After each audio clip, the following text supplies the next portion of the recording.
Question చూడండండి. A spends 45% of his salary on food and donates 5% of his salary on old age homes. If he spends rupees 28,500 on food and old age homes, then what will be the salary of A? Very simple question అండి. అర్థమెటిక్‌లో first question. A spends 45% of his salary on food and donates 5% of his salary on old age homes.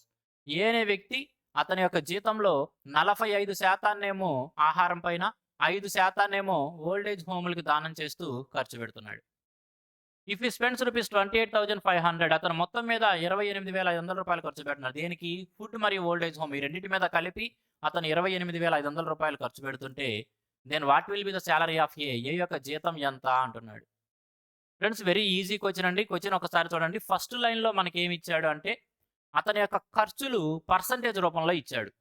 45% food పైన, 5% old age homes మీద ఖర్చు పెడుతున్నాడని అతని యొక్క ఖర్చులు percentage రూపంలో ఇచ్చాడు. తరువాత లైన్‌లో ఆ రెండిటి మీద అతను ఖర్చు పెట్టిన ఖర్చుని డబ్బు రూపంలో ఇచ్చాడు. ఇన్ టర్మ్స్ ఆఫ్ రూపీస్‌లో ఇచ్చాడు. ఇక్కడ ఈ పర్సెంటేజ్ ఈ రూపీస్‌కి సమానమండి. మొదటి లైన్‌లోనేమో పర్సెంటేజ్ రూపంలో ఇచ్చాడు. రెండవ లైన్‌లోనేమో మనకి రూపాయల రూపంలో, మనీ రూపంలో ఇచ్చాడు. మరి రెండిటి మీద కలిపి అతను ఖర్చు పెట్టింది పర్సెంటేజ్ పరంగా చూస్తే ఫుడ్ పైన 45%, ఓల్డ్ ఏజ్ హోమ్ మీద 5% రెండు కలిపితే మొత్తం 50% అతను ఖర్చు పెడుతున్నాడు. పర్సెంటేజ్ పరంగా చూస్తే అతను ఖర్చు పెట్టింది 50% అండి. మరి ఆ 50% డబ్బు రూపంలో చూస్తే దేనికి సమానం అంటే రూ. 28,500. 50% రూ. 28,500కి సమానం. ఓకే. వాడేమడుగుతున్నాడు? What will be the salary of A? A యొక్క జీతం ఎంత అంటున్నాడు. ఫ్రెండ్స్, ఏ విలువైనా సరే దాని దృష్టిలో అది 100%. పర్సెంటేజ్‌లో మనం నేర్చుకునే one of the basic principle కదా! పర్సెంటేజ్‌లో మనం ఒక ప్రిన్సిపల్ నేర్చుకుంటామండి. ఏమిటి? ఏ విలువైనా దాని దృష్టిలో అది 100%. మరి అతని జీతం కూడా దాని దృష్టిలో అది 100% ఉంటుంది కదా! అతని జీతం కూడా 100% ఉంటుంది. ఇక్కడ ఖర్చు పెట్టింది ఎంత? 50%. మనం చెప్పాల్సింది అతని జీతం అంటే 100% ఎంత చెప్పాలి. 100% విలువ ఎంత? 50% అంతైతే 100% ఏమవుతుందండి? 100% అనేది 50%కి డబలే కదా! అదేవిధంగా 28,500కి డబలే మనకు కావాల్సిన ఆన్సర్ అయ్యిద్ది. దాన్ని కూడా రెండింతలు చేస్తే సరిపోయిద్ది. 28 56 అదొక 1000 57,000. 100% ఏమైద్దండి? 57,000. అదే మనకు కావాల్సింది ఎక్కడ? Option C 57,000. 57,000. Okay. Very simple question అండి స్టార్టింగ్‌లో. ఫ్రెండ్స్, గమనించండి. ఈ 20 క్వెషన్స్‌లో ఒక 2 లేదా 3 క్వెషన్స్ మాత్రం చాలా మంచి క్వెషన్స్ పడుతున్నాయి. సీజీఎల్ లెవెల్ క్వెషన్స్ కూడా వస్తున్నాయి. ఎందుకంటే అంతకుముందు మనకి ఒక్కో క్వెషన్‌కి ఒక మార్కే ఉండేది. రీసెంట్‌గా ఏం చేశారు? ప్యాటర్న్ మార్చి 80 క్వెషన్స్ చేసి దానిలో ఒక్కొక్క క్వెషన్‌కి 2 మార్కులు ఇస్తూ ఉన్నారు కాబట్టి, కొన్ని క్వెషన్స్ పేపర్‌లో 20 అర్థమెటిక్ క్వెషన్స్‌లో ఒక 2 లేదా 3 సీజీఎల్ లెవెల్ క్వెషన్స్ కూడా పడుతున్నాయి. మీరు అవి కూడా చూస్తూ ఉంటారు. చాలా మంచి క్వెషన్స్ కూడా ఎగ్జామ్‌లో అడగడం జరుగుతుంది. Next question.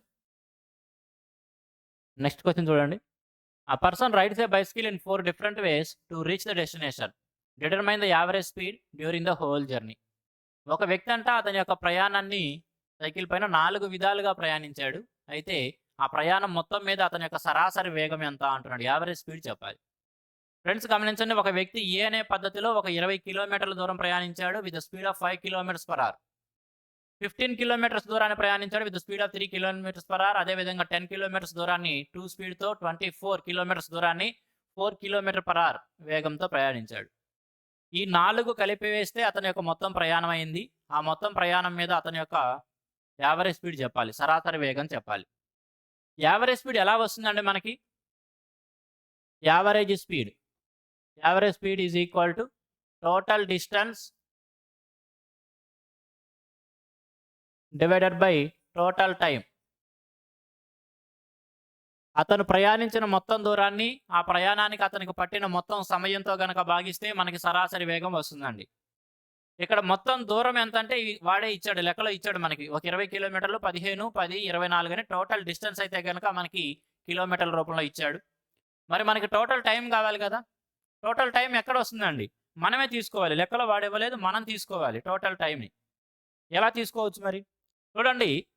20 కిలోమీటర్ల దూరాన్ని 5 కిలోమీటర్ పర్ అవర్ వేగంతో వెళ్ళాడు కాబట్టి, 20 కిలోమీటర్ల దూరాన్ని 5 స్పీడ్‌తో ప్రయాణించాడు కాబట్టి, అక్కడ టైం మనం తీసుకోవాలి. టైం ఎంత పట్టి ఉంటుంది అని చూస్తే 20 దూరాన్ని 5 స్పీడ్‌తో వెళ్ళాడు కాబట్టి 20ని 5తో భాగిస్తే మనకి టైం వస్తుంది. 20ని 5తో భాగిస్తే ఏమొస్తుందండి 4 అంటే ఇక్కడ 4 గంటల సమయం తీసుకున్నాడు. 4 ఇది. తర్వాత 15 కిలోమీటర్ల దూరాన్ని 3 స్పీడ్‌తో ఎళ్ళాడు కాబట్టి, ఈ 15ని 3తో భాగిస్తే 5 వస్తుంది. అక్కడ 5 గంటల సమయం పట్టింది. 10 కిలోమీటర్ల దూరాన్ని 2 స్పీడ్‌తో ఎళ్ళాడు కాబట్టి, ఇక్కడ 5 వస్తుంది. 24 కిలోమీటర్ల దూరాన్ని 4 స్పీడ్‌తో ఎళ్ళాడు కాబట్టి ఎంత సమయం పట్టిందంటే గనక 24 4తో భాగిస్తాం 6 గంటలు. కాబట్టి మొత్తం టైం ఏం తీసుకోవచ్చండి ఇవన్నీ కూడుకుంటే మనకి టోటల్ టైం వస్తుంది. ఇవన్నీ కూడితే మనకి టోటల్ డిస్టెన్స్ వస్తుంది. మరి డిస్టెన్స్ ఎంత? 20, 35, 45, 49, 69. టోటల్ డిస్టెన్స్ 69 కిలోమీటర్లు. టోటల్ టైం చూస్తే 5, 10, 16, 4, 20. టోటల్ టైం ఎంత? 20. టోటల్ డిస్టెన్స్ ఎంత అండి? యావరేజ్ స్పీడ్ కావాలి మనకి. టోటల్ డిస్టెన్స్ ఎంత ప్రయాణించాడు? 69 కిలోమీటర్లు. 69 కిలోమీటర్లని ఎంత టైం తీసుకున్నాడు? టోటల్ టైం ఎంత పట్టిందంటే 20 గంటల సమయం పట్టింది. 20. యావరేజ్ స్పీడు అదే కదండి. ఆప్షన్స్ ఒకసారి గమనిస్తే మీరు రాసిన తర్వాత చూడండి. ఆన్సర్ మనకి ఇట్లా ఫ్రాక్షన్ టైప్‌లోనే ఇచ్చాడా? లేదా డెసిమల్స్‌లో ఇచ్చాడా చూస్తే మనకు అన్నీ కూడా డెసిమల్స్ రూపంలో ఇచ్చాడు. ఇక్కడ ఫ్రాక్షన్ టైప్‌లో ఉంది. డెసిమల్స్‌లో చెప్పాలి కాబట్టి తప్పనిసరిగా కాలిక్యులేషన్ ఇక్కడ పెర్ఫార్మ్ చేయాలి. అవునా? సింపుల్‌గా 2తో కొట్టేయండి చాలు. ఇంకా పెద్ద పెద్ద నంబర్‌లు ఏమి లేవు అక్కడ. పెద్ద పెద్ద ఎక్కాలు కూడా రావాల్సిన అవసరం లేదు. రెండో ఎక్కం వచ్చినా చాలు. 2తో కొట్టేయండి. 2 10లు 2 3లు కొట్టేస్తారు. 2 4 8 2.5. 34.5 డివైడెడ్ బై 10 ఉంది కాబట్టి మరొక డెసిమల్ వచ్చింది. That is 3.45. 3.45. Okay. Average speed కాబట్టి కిలోమీటర్ పర్ అవర్ అనే యూనిట్స్ పక్కన రాస్తాము. 3.45 ఎక్కడ? Option B. Option B 3.45 kilometer per hour అతని యొక్క యావరేజ్ స్పీడ్. నేను మీకు అర్థం కావడం కోసం ఇవన్నీ రాస్తున్నాను గానీ, మీరు ఎగ్జామ్‌లో ఇవన్నీ రాయాల్సిన అవసరం లేదండి. సింపుల్‌గా మనకైతే తెలవాలి కదా! ఏమని? యావరేజ్ స్పీడ్ అంటే total distance by total time. కాబట్టి టోటల్ డిస్టెన్స్ మనకి ఇక్కడి నుంచి అన్నీ కూడుకుంటే వచ్చిద్దని డైరెక్ట్‌గా మీరు కళ్ళతో చూసి నోటితో లెక్కేయొచ్చు 69 అని. తరువాత టోటల్ టైం కావాలి కాబట్టి 20ని 5తో భాగిస్తే 4 అని, 15ని 3తో భాగిస్తే 5 అని ఆ విధంగా రాసి 20 తీసుకోవచ్చు. ఈ ఒక్క జస్ట్ సింపుల్ కాలిక్యులేషనే చేసేది. ఇయన్నీ కూడా రాయాల్సిన అవసరం లేదు కదా! మొదటిసారి నేర్చుకుంటున్న విద్యార్థులకు కూడా అర్థం అవ్వాలనే ఉద్దేశంతో అవన్నీ రాసి చెబుతున్నాను. మీరు ఎగ్జామ్‌లో ఇవన్నీ రాయాల్సిన అవసరం లేదండి. సింపుల్‌గా అర్థం చేసుకుంటే వితిన్ సెకండ్స్‌లో చేయొచ్చు. Next question. నెక్స్ట్ క్వెషన్ అండి. What is the fourth proportional to √6, √8 and √21? √6, √8 మరియు √21 యొక్క ఫోర్త్ ప్రపోర్షన్ ఎంత అంటున్నాడు. అంటే తెలుగులో చతుర్థానుపాతం అంటాం. నాలుగవ అనొచ్చు లేదా చతుర్థానుపాతం అని కూడా అంటామండి. చతుర్థ అనుపాతం. తెలుగులో చతుర్థ అనుపాతం అని కూడా అంటాం. తెలుగు మీడియం విద్యార్థులు గమనించాలి. మనకి 3 వాల్యూస్ ఇచ్చాడండి. ఆ మూడిటి యొక్క ఫోర్త్ ప్రపోర్షన్ అడుగుతున్నాడు. ఫ్రెండ్స్ ఎప్పుడైనా సరే మన దగ్గర ఏ, బి, సి అనే ఒక 3 వాల్యూస్ ఉండి వాటి యొక్క ఫోర్త్ ప్రపోర్షన్ మనకు కావాలంటే బీసీ ఏదైతే ఉందో దాన్ని మల్టిపుల్ చేసుకొని B into C divided by A అండి. ఫస్ట్ దాంతో డివైడెడ్ బై ఏ. ఏబీసీ అనే 3 వాల్యూస్ ఉండి వాటి యొక్క ఫోర్త్ ప్రపోర్షన్ కావాలనుకుంటే బీసీ బై ఏ. ఇక్కడ మనకి ఇచ్చిన వాల్యూస్ √6, √8 మరియు √21లని మనం దీన్ని ఏగా, దీన్ని బిగా, దీన్ని సిగా గమనించినట్లయితే ఏ అంటే √6 అని, బి అంటే √8, సి అంటే √21గా గమనించుకుంటే ఫోర్త్ ప్రపోర్షన్ ఈజీగా రాసేయచ్చు. మరి ఫోర్త్ ప్రపోర్షన్ ఎలా వచ్చింది? BC by A. బి అంటే ఎంత? √8. సి అంటే ఎంత? √21 డివైడెడ్ బై ఏ. ఏ అంటే ఏమనుకున్నాం? √6. ఈ విధంగా గమనిస్తే సరిపోతుంది. మరి ఇక్కడ వీటన్నిటికీ విడివిడిగా రూట్స్ ఉన్నాయి కాబట్టి అన్నిటికీ కలిపి ఒకటే రూట్ రాసుకోవచ్చండి. వీటన్నిటికీ విడివిడిగా రూట్స్ ఉన్నాయి కాబట్టి అన్నిటికీ కలిపి ఒకటే రూట్ రాసుకోవచ్చు. అంటే ఒకటే రూట్ √8 × 21 డివైడెడ్ బై 6. చిన్న చిన్న నెంబర్స్ అండి, క్యాన్సిలేషన్ చేసేయచ్చు మీరు. చిన్న చిన్న నెంబర్సే కదా! మరి ఎలా కొట్టేయచ్చు? 2 3లు కొట్టేయచ్చు, 2 4లు, 3 1లు, 3 7లు కొట్టేయచ్చు. ఇక్కడ 4 రూట్‌లో ఉంది. 4కి పర్ఫెక్ట్ రూట్ వస్తుంది కదా 2 అనేది. కాబట్టి 2 రాద్దాము. 7కి రూట్ రాదు కాబట్టి దాన్ని రూట్‌లోనే అలానే ఉంచుదాం. √7 అంతే మిగులుతుంది. ఓకే. 2√7 ఫోర్త్ ప్రపోర్షన్ అంతా 2√7 ఎక్కడ? Option D. ఫ్రెండ్స్ ఇటువంటి ఈజీ క్వెషన్స్ కూడా పేపర్‌లో అడగడం జరుగుతుంది. నేను ఇంతకుముందు మీకు చెప్పాను. మొత్తం ఒక 20 క్వెషన్స్‌లో ఒక 2 క్వెషన్స్, 3 క్వెషన్స్ మాత్రం కొద్దిగా మంచి హార్డ్ క్వెషన్స్ ఇస్తున్నాడు. అదేవిధంగా ఒక 7 8 క్వెషన్స్ చాలా ఈజీ క్వెషన్స్ కూడా ఉంటున్నాయి. మన ఫస్ట్ క్వెషన్ వెరీ ఈజీ వన్నే, సెకండ్ వన్ ఈజీ వన్నే, థర్డ్ వన్ కూడా ఈజీ వన్నే. Okay. Fourth proportion next time ఎక్కడైనా చూస్తే గనక మీరు ఇదంతా రాయాల్సిన అవసరం లేదండి. డైరెక్ట్‌గా ఇది ఇప్పుడు నేనైతే ఇక్కడ సర్కిల్ రూపంలో చూపించానో మీకు ఇది మాత్రమే మీరు చేయాల్సింది అర్థం చేసుకున్న తర్వాత. Next question. A car covered 240 kilometers in 5 hours if it travels with half of his usual speed then how much more time will be taken to cover the same distance. Very simple question అండి ఇది కూడా. ఒక car 240 కిలోమీటర్ల దూరాన్ని 5 గంటల్లో ప్రయాణించిందంట. ఒకవేళ if travels with half of it's usual speed, ఒకవేళ అది దాని యొక్క సాధారణ వేగంలో సగం వేగంతో గనక ప్రయాణిస్తే ఎంత అధిక సమయం పడుతుంది అంటున్నాడు. ఫ్రెండ్స్, ఎప్పుడైతే స్పీడ్ తగ్గుతుందో టైం పెరుగుతుంది కదా.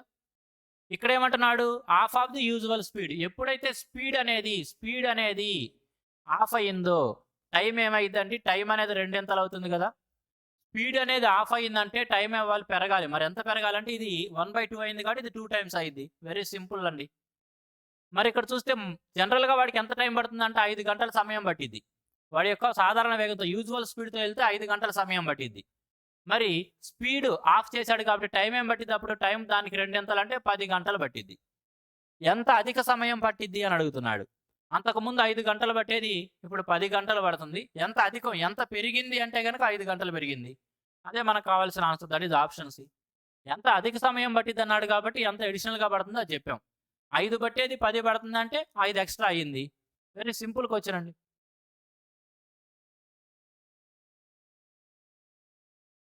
Next question. మోహన్ ఈ selling a table at ₹2832. Mohan అనే వ్యక్తి అంట ఒక టేబుల్ని 2832 రూపాయలకు అమ్ముతున్నాడు. ఇఫ్ ఇస్ ప్రాఫిట్ ఇస్ 18%, అతని యొక్క లాభ శాతం 18%. Then what is the cost price of the table? అటువంటి అప్పుడు టేబుల్ యొక్క కొన్న ధర ఎంత అంటున్నాడు. ఫ్రెండ్స్ గమనించండి, ఒక వ్యక్తి ఒక టేబుల్ని 2832 రూపాయలకు అమ్మితే అతనికి 18% లాభం వచ్చింది.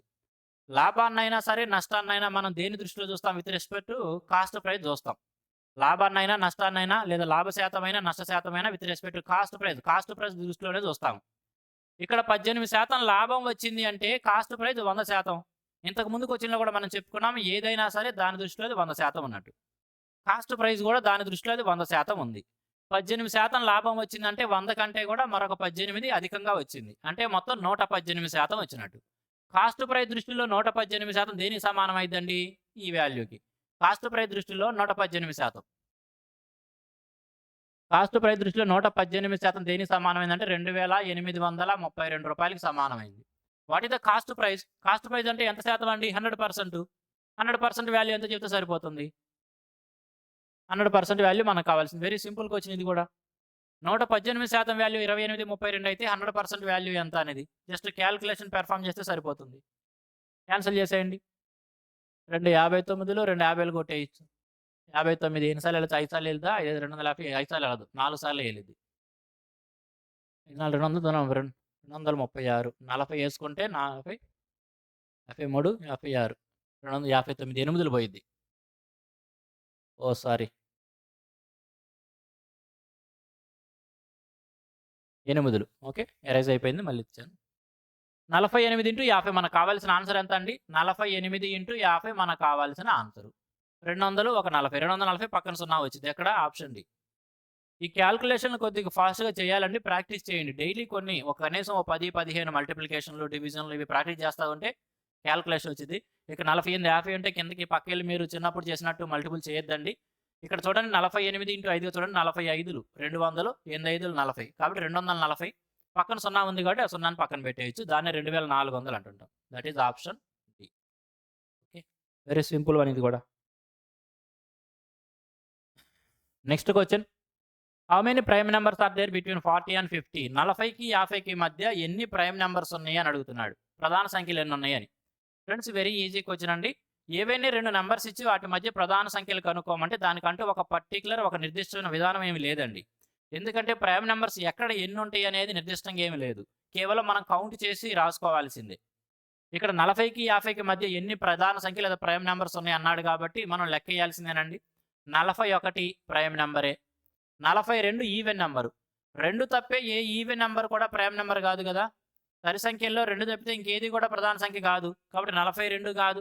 43 ప్రైమ్ నెంబరే. 44 ఈవెన్ నెంబర్ ప్రైమ్ నెంబర్ కాదు. 45 కాదు. 46 కాదు. 47 ప్రైమ్ నెంబరే. 48 కాదు. 49 వస్తే 7 49, దానికి 7 అనే ఒక కారణాంకంగా మనకు కనపడుతుంది కాబట్టి అది కూడా ప్రైమ్ నెంబర్ కాదు. 50 అసలే కాదు. కాబట్టి మొత్తం ఎన్ని ఉన్నాయి? 3 ఉన్నాయి. ఏమేమి ఉన్నాయంటే 41, 43, 47 అనే నంబర్స్ ప్రైమ్ నంబర్స్ ఉన్నాయి. ఎన్ని ఉన్నాయని అడిగితే గనక 3. కాబట్టి ఏం చెప్పొచ్చు? Option A. ఎన్ని ఉన్నాయి? 3. Next one. A cone of radius 9 centimeters and height 15 centimeters is melted and made into a cylinder of height 45 centimeters. The diameter of the cylinder is 9 సెంటీమీటర్ల వ్యాసార్థము మరియు 15 సెంటీమీటర్ల ఎత్తు కరిగిన ఒక శంకువుని కరిగించేసి 45 సెంటీమీటర్ల ఎత్తు ఉండే ఒక స్తూపంగా మార్చారంట, సిలిండర్గా మార్చారు. అటువంటప్పుడు ఆ ఏర్పడిన సిలిండర్ యొక్క డయామీటర్ ఎంత, వ్యాసం ఎంత అంటున్నాడు. ఫ్రెండ్స్, ఇటువంటి క్వశ్చన్స్లో ఏవైనా ఒక 3D ఫిగర్ని తీసుకొని దాన్ని కరిగించి వేరే 3D ఫిగర్గా లేదా అనేక రకాలైన ఫిగర్స్గా మార్చినప్పుడు గమనించుకోవాల్సింది ఒకటేనండి, వీటి యొక్క వాల్యూమ్ అనేది రిమైన్స్ కాన్స్టెంట్ అండి. వాల్యూమ్ అంటే ఘన పరిమాణం ఏదైతే ఉంటుందో వాల్యూమ్ రిమైన్స్ కాన్స్టెంట్. వాల్యూమ్ అనేది మాత్రం మారదండి, దాని ఘన పరిమాణం మారదు. ఒకవేళ లెక్కలో కనుక ఏదైనా ఒక 5% ఆర్ 10% నష్టపోయాము లేదా లాస్ అయ్యామని ఇస్తే తప్పితే వాడేమీ మెన్షన్ చేయనంత వరకు ఏ 3D ఫిగర్ని కరిగించి వేరే రూపంలోకి మార్చినా సరే, అవి ఏ రూపాయలైనా సరే, వాల్యూమ్ రిమైన్స్ కాన్స్టెంట్. వాటి యొక్క ఘన పరిమాణం మాత్రం మారదు. అదొక్కటి గమనించుకుంటే సరిపోతుంది. అదేవిధంగా ఈ లెక్క చేస్తామండి. ఒకసారి ఫస్ట్ టైం చూసేవారి కోసం ఈ ఫార్ములాలు తెలవకపోతే అవి కూడా రాస్తాను, మీరు నోట్ చేసి పెట్టుకోండి. కోన్కి సంబంధించి వాల్యూమ్, కోన్కి సంబంధించి చూస్తే కనుక కోన్కి వాల్యూమ్ 1/3 πr²h. అదేవిధంగా సిలిండర్కి సంబంధించి చూస్తే కనుక πr²h. కోన్కి సంబంధించిన వాల్యూమ్ ఏమో 1/3 πr² వచ్చింది, సిలిండర్ వాల్యూమ్ ఏమో πr²h. రెండింటి యొక్క వాల్యూమ్ సమానంగా ఉంటాయి అని చెప్పుకున్నాం కదా, వాల్యూమ్ రిమైన్స్ కాన్స్టెంట్ ఏ రూపంలోకి మార్చినప్పటికీ. మరి ఇక్కడ మొదటగా ఉన్న కోన్ యొక్క వాల్యూమ్ని తర్వాత ఏర్పడిన సిలిండర్ యొక్క వాల్యూమ్తో సమానం చేసుకుంటే సరిపోతుంది. కోన్ యొక్క వాల్యూమ్ ఏం తీసుకోవచ్చండి? 1/3 π. ఆర్ అంటే ఎంత? రేడియస్ ఎంత ఇచ్చాడు? 9. 9 స్క్వేర్ తీసుకుంటామంటే 81. హెచ్ అంటే ఎంత? హెచ్ ఎంత ఇచ్చాడు? 15 సెంటీమీటర్లు. ఇదే వాల్యూమ్ దేనికి సమానం అవ్వాలి? ఏర్పడిన సిలిండర్ యొక్క వాల్యూమ్ కూడా సమానం అవ్వాలి. సిలిండర్ యొక్క వాల్యూమ్ ఎలా వచ్చిందని తెలుసుకోవచ్చు మనకి. πr²h. పై అలానే రాస్తాము. r² మనకి రేడియస్ కనుక్కోవాల్సింది కాబట్టి ఆర్ ఉంచుదాం. హెచ్ వాడిచ్చాడు, హెచ్ ఎంత ఇచ్చాడు? 45. అవునా? జస్ట్ క్యాల్కులేషన్ అండి. ఇటేపు పై కొట్టేస్తున్నాను. 3 1లు 3 27లు కొట్టేయచ్చు. మీరు 9తో చూస్తే కనుక 9 5లు కొట్టేయచ్చు, 9 3లు. ఓకే, 5తో కొట్టేస్తే 5 3లు. r² అంటే 9 అండి. r² అంటే 3 × 3 వస్తుంది. కాబట్టి మనం r ఏం రాసుకోవచ్చు? r ఏం రాసుకోవచ్చు అండి? r = 3. మరి వాడు అడిగింది ఏంది ఇక్కడ? డయామీటర్, వ్యాసం అడిగాడు. డయామీటర్ అనేది వ్యాసార్థానికి రెట్టింపు. వ్యాసార్థానికి రెట్టింపే వ్యాసం కదా. మరి డయామీటర్ ఏం చెప్పచ్చు? ఇక్కడ మనకి రేడియస్ వ్యాసార్థం 3 వచ్చింది కాబట్టి డయామీటర్ ఏం చెప్పచ్చు అండి? డయామీటర్ దీనికి డబల్, 3కి 2 6. Option C 6 centimeters. ఇదంతా మీరు రాయాల్సిన అవసరం లేదండి, నోట్స్లో మీరు నోట్ చేసి పెట్టుకోండి. ఫార్ములాలు తెలవని వాళ్ళు అయితే కనుక నోట్ చేయండి. ఒకవేళ తెలిస్తే జస్ట్ ఈ ఒక్క సింపుల్ స్టెప్పే మీరు రాసేది. మరొకసారి ట్రై చేసి చూడండి మీరు.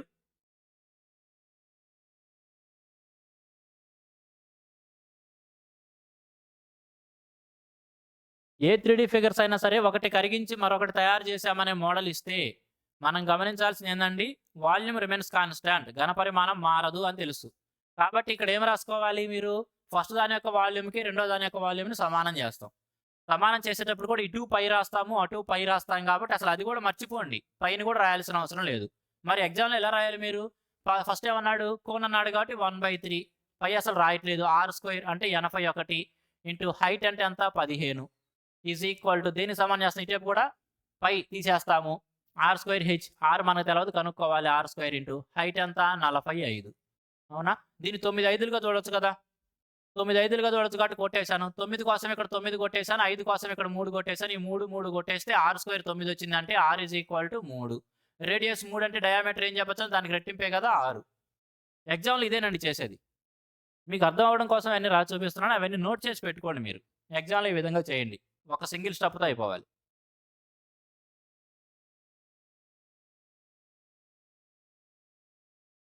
Next question. 5 bells start commencing together at 9 AM. They ring at the intervals of 12 seconds, 18 seconds, 24 seconds, 36 seconds, 45 seconds. At what time do the bells ring together again? మంచి question చూడండి. 5 bells start commencing together at 9 AM. ఒక 5 bells వచ్చేటప్పటికి ఉదయం 9 గంటలప్పుడు కలిసి ప్రారంభమైనయి. అవన్నీ కూడా ప్రతి 12 సెకన్లకి, 18 సెకన్లకి, 24, 36 మరియు 45 సెకన్లకు ఒకసారి మోగుతూ వెళ్తాయి. అంటే మొదటి బెల్లేమో ప్రతి 12 సెకన్లకోసారి, రెండవ బెల్లేమో ప్రతి 18 సెకన్లకోసారి, మూడవది ప్రతి 24 సెకన్లకోసారి, ఈ విధంగా అవి మోగుకుంటూ వెళ్తూ ఉన్నాయి. అయితే ఇవన్నీ కూడా మరలా ఎప్పుడు కలిసి మోగుతాయి అని అడుగుతున్నాడు.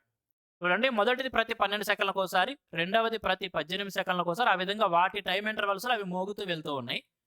అయితే ఇవన్నీ గూడా మరలా కలిసి ఒక చోట మోగుతాయి. అప్పుడు ఎప్పుడు మరలా అవన్నీ గూడా కలిసి మోగుతాయి అంటున్నాడు. ఫ్రెండ్స్, ఇక్కడేమో మనకి బెల్స్ రూపంలో ఇచ్చాడు కదా! ఇదే క్వెషన్‌ని, ఇదే కాన్సెప్ట్‌ని టెర్మినాలజీ మార్చి ఇక్కడ బెల్స్ అన్నాడు. కొన్ని చోట్ల ట్రాఫిక్ లైట్స్ అంటాడు.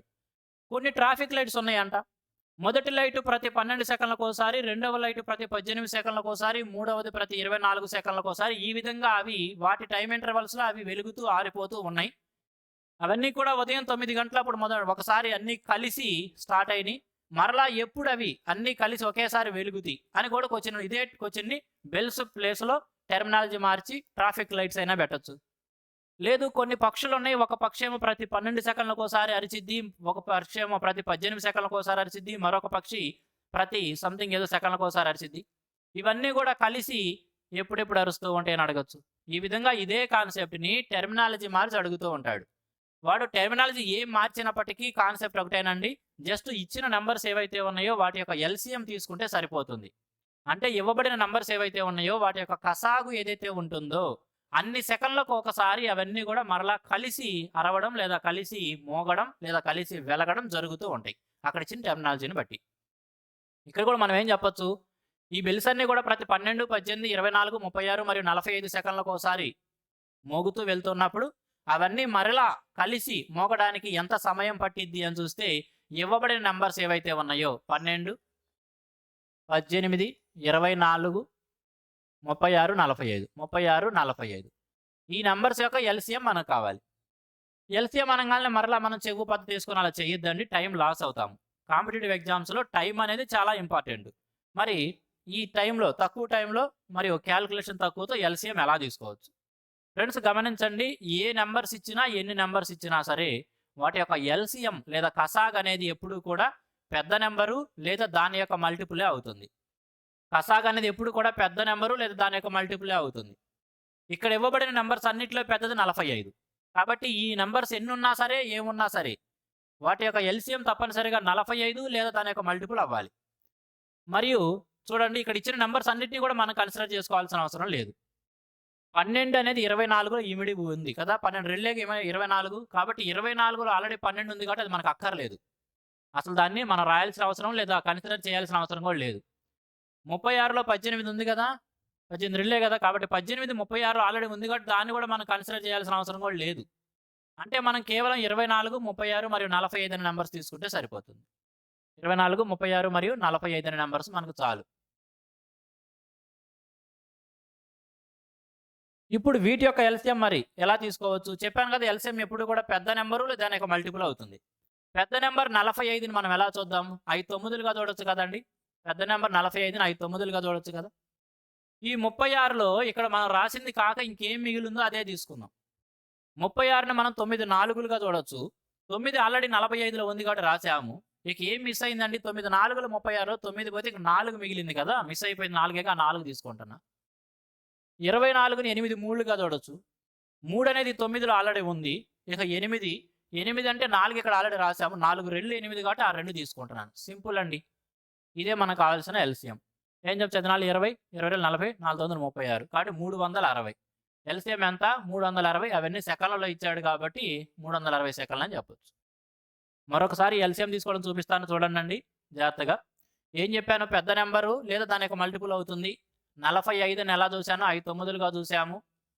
36లో ఇక్కడ 9 4లుగా చూడొచ్చు. ఇక్కడ 9 రాసాం కాబట్టి లేని నంబర్ ఏదైతే ఉందో అది తీసుకోవాలి 4. 24ని 8 3లుగా చూడొచ్చు. ఇక్కడ 3 ఏమో 9లో ఆల్రెడీ ఇంక్లూడ్ అయ్యి ఉంది. 8 కావాలి మనకి. 4 మాత్రమే ఉంది కాబట్టి 4 2 8 కదా! 8 చేయడం కోసం 4ని 2తో మల్టిపుల్ చేసాం. అయిపోయింది. ఎల్‌సీఎం వచ్చేసిందండి. ఎంత ఎల్‌సీఎం?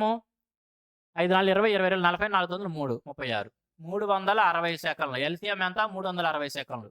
అంటే అవి 360 సెకన్ల తరువాత మరలా కలిసి మోగుతాయి. ఇక్కడ ఆన్సర్ చూస్తే మనకి నిమిషాల్లో ఇచ్చాడు కాబట్టి నిమిషాల్లోనే చెప్పాలి. 60 సెకన్లు అంటే 1 నిమిషం కదండీ! మరి 360 సెకన్లని ఏం చెప్పొచ్చు మనం? 6 నిమిషాలు. 360 సెకన్లు అంటే ఏం చెప్పొచ్చు? 6 నిమిషాలు. 9 కలిసి మోగియి మరియు తరువాత మరొక 6 నిమిషాల తరువాత మరలా కలిసి మోగుతాయి. కాబట్టి ఏం చెప్పొచ్చు? 9 గంటల 6 నిమిషాలకి. 9 గంటల 6 నిమిషాలకి అవి మరలా కలిసి మోగుతాయి. ఫ్రెండ్స్ ఆన్సర్ వచ్చిన తర్వాత కూడా గమనించండి. ఆప్షన్లు కొన్నిసార్లు ఎలా ఇస్తాడంటే ఇక్కడ 9, 6 బానే ఉంది. ఒకవేళ పై ఆప్షన్ కూడా 9, 6 ఇచ్చాడు. పీఎం ఇస్తాడండి కొన్నిసార్లు. అదే నంబర్ ఇస్తాడు. స్టూడెంట్ కేవలం కన్‌ఫ్యూజ్ చేసి తప్పు పెట్టిస్తాం కోసం. 9, 6 ఇస్తాడు. ఇక్కడ ఏఎం, పీఎం ఇస్తుంటాడు. మనం 9, 6 రాంగాల్నే గబక్కన చూసేసి ఏది పడితే అది పెట్టకూడదండి. ఒకవేళ 9, 6 2 ఆప్షన్లు ఉన్నట్లయితే AM, PM.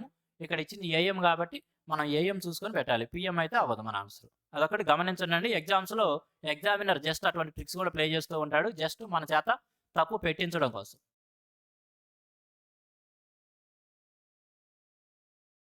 Okay. Next question. A can paint a painting in 12 days. B can paint the same in 8 days. C can paint the same in 10 days. Find the approximate number of days in which the painting can be painted by A if he is accompanied by both B and C together on alternate days and A starts painting on the first day alone. చాలా మంచి question అండి. నేను మీకు చెప్పాను పేపర్లో 20 arithmetic క్వశ్చన్స్‌లో ఒక 2 లేదా 3 questions మంచి క్వశ్చన్స్ ఇస్తున్నాడు. సిహెచ్ఎస్ఎల్ లేదా సీజీఎల్ ప్రిలిమ్స్‌లో నుంచి కూడా తీసుకొచ్చి ఇస్తూ ఉన్నాడు. అటువంటి మంచి క్వశ్చన్స్ కూడా మనం చూస్తూ ఉంటామని చెప్పాను. ఇది చాలా మంచి క్వశ్చన్. టైమ్ అండ్ వర్క్‌కి సంబంధించి చాలా మంచి క్వశ్చన్. చూడండి. A can paint a painting in 12 days. A అనే వ్యక్తి ఒక పెయింటింగ్‌ని 12 రోజుల్లో చేయగలడు. బి ఏమో 8 రోజుల్లో, సి ఏమో 10 రోజుల్లో చేయగలడు. అంతవరకు టైమ్ అండ్ వర్క్‌లో ఇచ్చే బేసిక్ డేటాని. తర్వాత ఏమన్నాడు చూడండి. Find the number of days in which A painting can be painted. Okay. ఎంతకాలం పడుతుంది అన్నాడు. ఓకే. మరి పని ఎలా జరిగింది? పని ఎలా జరిగిందని ఇచ్చాడు. If he is accompanied by both B and C together on alternate days and A start painting on the first day alone. మొదటి రోజేమో ఏ ఒంటరిగా పని ప్రారంభించాడు. రోజు విడిచి రోజు ఆల్టర్నేట్ డేస్లో అతనికి బి మరియు సి ఇద్దరు కూడా సహాయం చేస్తూ ఉన్నారు. ఈ విధంగా పని చేసుకుంటూ వెళ్తే సుమారుగా ఎన్ని రోజుల్లో పని పూర్తయింది అంటున్నాడు. ఫ్రెండ్స్ గమనించండి. ముందు టైమ్ అండ్ వర్క్ వచ్చింది కాబట్టి వాళ్ళకు పట్టే టైమ్స్ ఇచ్చాడు. దాని ప్రకారం మనం టోటల్ వర్క్ రాస్తాం కదా. తరువాత లెక్క ఎలా మారింది అనేది పక్కన పెడితే తప్పనిసరిగా టైమ్ అండ్ వర్క్లో ముందుగా మనం చేసేది టోటల్ వర్క్ రాస్తాం. ముందు అది రాయండి. టోటల్ వర్క్ ఎలా తీసుకోవచ్చు? 12, 8 మరియు 10. మన దగ్గర ఏమి నెంబర్లు ఉన్నాయి? 12, 8, 10. ఆ ఇవ్వబడిన నెంబర్స్ యొక్క ఎల్సిఎం లేదా కసాగునే కదా మనం టోటల్ వర్క్గా తీసుకునేది. మరి ఇచ్చిన నెంబర్స్ని యొక్క ఎల్సిఎం రాయాలి. మరలా ఎల్సిఎం కూడా ఎలా రాయాలి? మళ్ళీ మనం వెళ్ళి చెవు పద్ధతి తీసుకొని చేయొద్దండి. ఇంతకుముందు క్వశ్చన్స్లో కూడా చెప్పాను నేను. ఎల్సిఎం ఎప్పుడు కూడా పెద్ద నెంబరు లేదా దాని యొక్క మల్టిపుల్ అవుతుంది. ఇక్కడ పెద్ద నెంబర్ 12 కాబట్టి 12 అయినా అవ్వాలి లేదా దాని యొక్క మల్టిపుల్స్ అన్నా అవ్వాలి.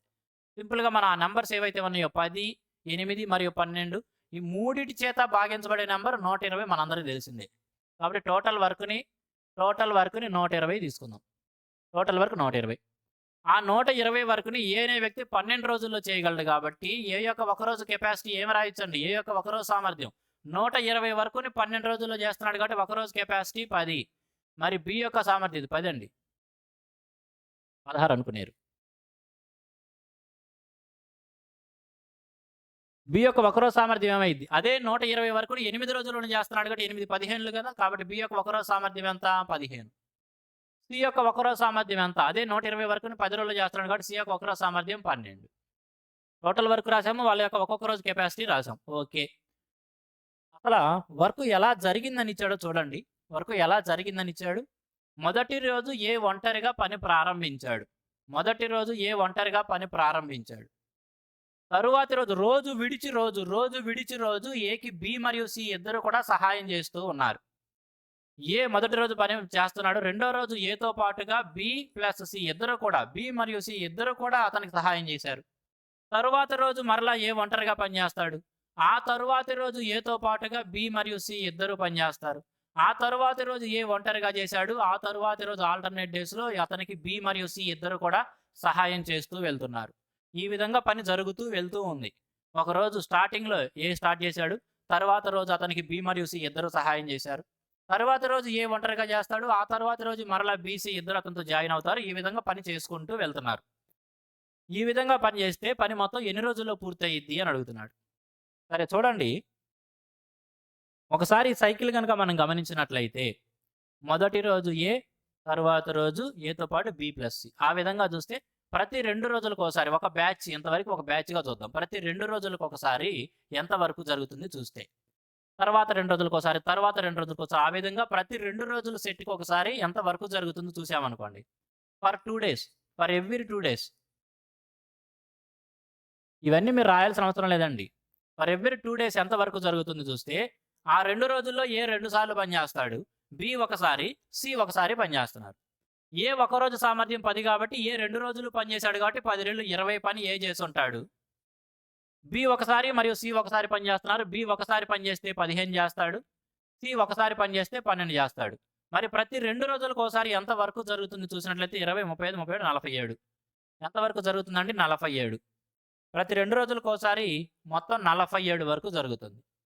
అలా మనం ఎన్ని బ్యాచెస్ తీసుకోవచ్చు చూస్తే టోటల్ వరకు 120 దీన్ని దృష్టిలో ఉంచుకోండి. 47 ప్రతి 2 రోజులకోసారి 47 వరకు జరిగిద్ది. ఒక బ్యాచ్ ఓకే. 2 బ్యాచ్‌లు తీసుకోవచ్చా అంటే 47 రెళ్ళు ఓకే. 120 కంటే తక్కువలోనే ఉంది. మరి 3 బ్యాచెస్ తీసుకోవచ్చా అంటే 47 3 అనేది 120 దాటి ఎళ్ళిపోతుంది. అంటే ఇటువంటి బ్యాచెస్ 3 తీసుకోవడానికి మనకి అవకాశం లేదు. కేవలం ఎన్ని బ్యాచెస్ తీసుకోగలం? 2 బ్యాచెస్ తీసుకోవచ్చు. 2 బ్యాచెస్ తీసుకోవచ్చు. అలాంటి బ్యాచెస్ 2 బ్యాచెస్ తీసుకున్నాం. ఒక్కొక్క బ్యాచ్‌కి 47 అంటే ప్రతి 2 రోజులకోసారి 47 వరకు జరిగితే అట్లాంటి 2 జతలు తీసుకున్నాను. కాబట్టి 2 47 94 వరకు జరిగిపోయిందండి. 94 వరకు జరిగిపోయింది. ఇక్కడ వరకు ఎన్ని రోజులు జరిగిపోయినాయి? 4 డేస్. జాగ్రత్తగా గమనించండి. ఇంతవరకు 4 డేస్. ఎందుకని? 2 బ్యాచీలు. ఒక్కొక్క బ్యాచ్‌లో 2 రోజులు ఉన్నాయి కాబట్టి 2 బ్యాచ్‌లు అంటే 4 డేస్. కాబట్టి 4 రోజుల్లో ఎంత వరకు జరిగిపోయిందంటే 47 రెళ్ళు 94 వరకు జరిగింది. 94 వరకు జరిగింది. తరువాత ఐదో రోజు ఫిఫ్త్ డే మరలా ఏ ఒంటరిగా చేస్తాడు గదా! ఫిఫ్త్ డే ఏ మరలా ఒంటరిగా పనిచేస్తాడు గదా! కాబట్టి ఏ ఒంటరిగా పనిచేస్తే ఒక రోజులో ఎంత జరిగిద్ది? 10. అంటే ఇంతవరకు ఎంతవరకు జరిగింది? 104 వరకు జరిగిపోయింది. మరి సిక్స్త్ డే ఎవరెవరు పనిచేస్తారు? ఏతో పాటుగా బీసీ ఇద్దరు కలిసి పనిచేస్తారు. వాళ్ళందరూ కలిసి పనిచేస్తే ఒక రోజుకి ఎంత జరిగిద్దని చెప్పుకున్నాం మనం. ఒక రోజుకొచ్చేటప్పటికి వాళ్ళందరూ కలిసి పనిచేస్తే ఏబీసీ ముగ్గురు కలిసి పనిచేస్తే 10, 15, 25, 27, 37 వరకు జరిగిద్ది. సిక్స్త్ డే 37 చేయగలరు వాళ్ళంతా కలిసి పనిచేస్తే. కానీ ఎంత వరకు మిగిలిపోయింది చూడండి. చాలా మంచి క్వెషన్ అండి. జాగ్రత్తగా అర్థం చేసుకోవాలి. 5 డేస్ వరకి 104 వరకు జరిగిపోయింది. ఇక రిమైనింగ్ ఏముందండి? మొత్తం 120 వరకులో 104 అయిపోయింది కాబట్టి ఇక రిమైనింగ్ 16 వరకు ఉంది. ఈ 16 వరకు ఆరో రోజు మొత్తం పట్టిద్దా టైం అంటే మొత్తం పట్టదు. ఎందుకంటే ఆళ్ళు ముగ్గురు కలిసి పనిచేస్తే ఒక రోజుకి ఎంత చేస్తారు? 10, 15, 25, 27, 37 మొత్తం 37 చేయగలరు. చేయాల్సిన పని 16. వాళ్ళ కెపాసిటీ 37 కాబట్టి ఏం చెప్పొచ్చండి? సగం కూడా పట్టదు. 0.4 సుమారుగా 0.4 16 32 కదా! 0.4 సుమారుగా 0.4 రోజులు పట్టింది. అంటే ఆరో రోజులో కేవలం 0.4 రోజులు సరిపోయింది. అంటే టైం ఎంత పట్టిందండి? 5 రోజులు కంప్లీట్ పట్టినియి మరియు 0.4 ఆరో రోజు అంటే 5.4. 5.4 ఎక్కడ? Option C. ఆప్షన్ సి 5.4 మన ఆన్సర్. చాలా మంచి క్వెషన్ అండి. ఇచ్చిన ఏదైతే ప్యాటర్న్ ఉందో ఆ ప్యాటర్న్ గమనించుకోవాలి. ప్రతి 2 రోజులకోసారి ఎంత వరకు జరుగుతుందో తీసుకుంటాము. అట్లాంటి 2 బ్యాచ్‌ల వరకి 104 జరిగింది. రిమైనింగ్ 16. ఆ 16ని ముగ్గురు కలిసి చేస్తారు కాబట్టి ఆరో రోజున మొత్తం టైం పట్టదు. కేవలం 0.4 రోజు పట్టిద్ది. మొత్తం కలిపి 5.4 డేస్. చాలా మంచి లెక్క. సీహెచ్ఎస్ఎల్ లేదా సీజీఎల్‌లో ప్రిలిమ్స్‌లో ఇస్తుంటాడు ఇటువంటి క్వెషన్స్. ఇక్కడ మనకి జీడీలో కూడా ఇస్తున్నాడు. ఒకసారి చూడండి. నేను ఇవతల జరుగుతాను. ఆన్సర్‌ని ఒకసారి స్టూడెంట్స్ చూసుకోండి. పాజ్ చేసి మరలా ఒకసారి మీరు చేయండి.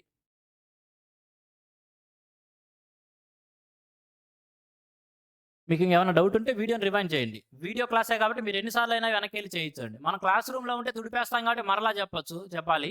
ఇక్కడ వీడియోనే కాబట్టి మరలా మీరు జస్ట్ బ్యాక్‌వర్డ్ కొట్టారంటే మరలా ఎన్ని సార్లు కావాలంటే అన్ని సార్లు వినొచ్చు. కాబట్టి రెండోసారి చెప్పే అవసరం ఏమి లేదు. వీడియోనే రివైండ్ చేయండి. Next question. The income of a person is 95,000 and his expenditure is 75,000. If his income is increased by 18% and the expenditure by 12%, then what will be the percentage increase in his saving?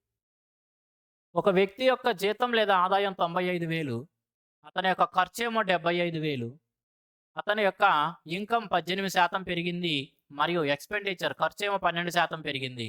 అటువంటప్పుడు సేవింగ్‌లో increase ఎంత saving అంటే ఆదాలో ఎంత పెరుగుదల శాతం ఉంది అని అడుగుతున్నాడు. Friends చూడండి. Income expenditure questions. Income is equal to expenditure plus saving అండి. ఇన్కమ్ అనేది ఎక్స్పెండిచర్ మరియు సేవింగ్ల యొక్క మొత్తం సమ్ అనమాట. మనం ఒకవేళ ఒక రూ. 100 గనక సంపాదించినట్లయితే దాంట్లో రూ. 75 ఖర్చు పెట్టామంటే సేవింగ్ ఆటోమేటిక్‌గా చెప్పొచ్చు రూ. 25 సేవింగ్ అని. లేదు, ఒకవేళ 25 సేవింగ్ ఇచ్చాడు, 25 సేవింగ్ ఇచ్చాడు. అప్పుడు ఎక్స్‌పెండిచర్ 75 మనం ఈజీగా చెప్పొచ్చు. ఎందుకు అంటే ఎక్స్‌పెండిచర్, సేవింగ్ 2 కలిపితే ఇన్కమ్‌కి సమానం అవ్వాలి. కాబట్టి ఈ వీటిలో ఏ ఒకటి ఇచ్చి, ఏ 2 ఇచ్చి మరొకటి ఇవ్వకపోయినా మనం ఈజీగానే చెప్పొచ్చు.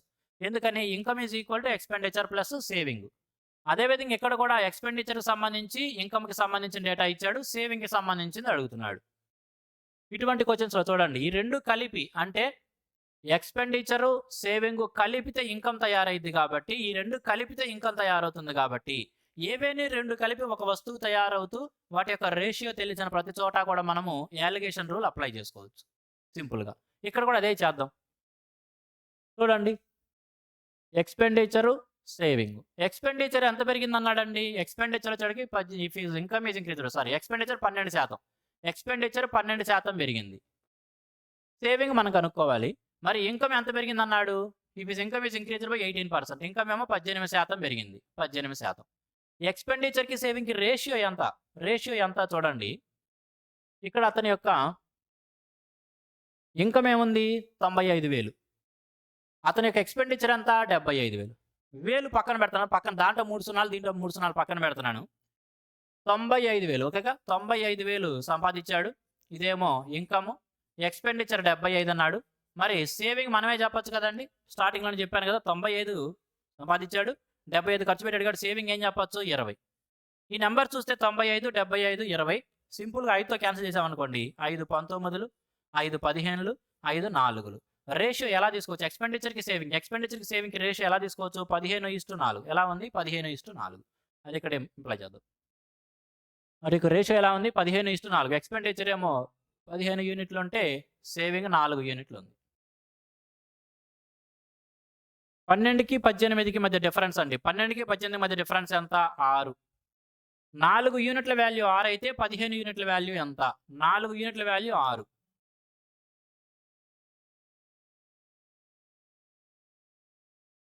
4 యూనిట్ల వాల్యూ 6 అయితే 15 యూనిట్ల వాల్యూ ఎంత? 4, 6 ఎప్పుడైందండి? 1.5తో మల్టిపుల్ చేస్తే అంటే 1.5 రెట్లు అయింది. 15 కూడా 1.5 రెట్లయితే 15 ప్లస్ దాంట్లో సగం 7.5 కలిపితే 22.5. 22.5. ఇక్కడ చూడండి వీటి మధ్య డిఫరెన్స్ ఇక్కడ రాసాం. 18 కంటే చిన్న నెంబర్ ఇటు ఉంది కాబట్టి 18 కంటే పెద్ద నెంబర్ ఇటు ఉండాలి. ఎంత పెద్దది? 22.5 పెద్ద. అంటే 18కి 22.5 కలిపితే మనకి సేవింగ్స్ యొక్క పర్సెంటేజ్ వచ్చేసింది. 22 18 40.5. 40.5 ఏంటిదండి? పర్సెంటేజ్. సేవింగ్స్ మనకు కావాల్సిన ఆన్సర్ ఏదైతే ఉందో సేవింగ్స్‌లో పెరుగుదల శాతం ఎంతంటే 40.5%. Option D. 40.5%. Just alligation apply చేసుకోండి సింపుల్‌గా వచ్చేసిద్దండి. ఈ రేషియో మాత్రం జాగ్రత్త తీసుకోవాలి. ఇక్కడ 95,000, 75,000 ఇచ్చాడు. ఇన్కమ్ ఏమో 95,000, ఎక్స్‌పెండిచర్ 75,000. కాబట్టి ఏం చేశాను? ఎక్స్‌పెండిచర్ 75ని సేవింగ్ అప్పుడు 20 ఉన్నట్లే కదా! కాబట్టి ఆ రెండిటి రేషియో తీసుకోవచ్చు. 5 15లు, 5 4లు. ఆ రేషియో 15:4 తీసుకొని అది ఇక్కడ ఇంప్లై చేసాం. 15:4గా. ఈ రేషియో మాత్రం మనం తీసుకోగలగాలి ఇచ్చిన డేటా నుంచి. తర్వాత అలిగేషన్ అప్లై చేయొచ్చు. ఓకే.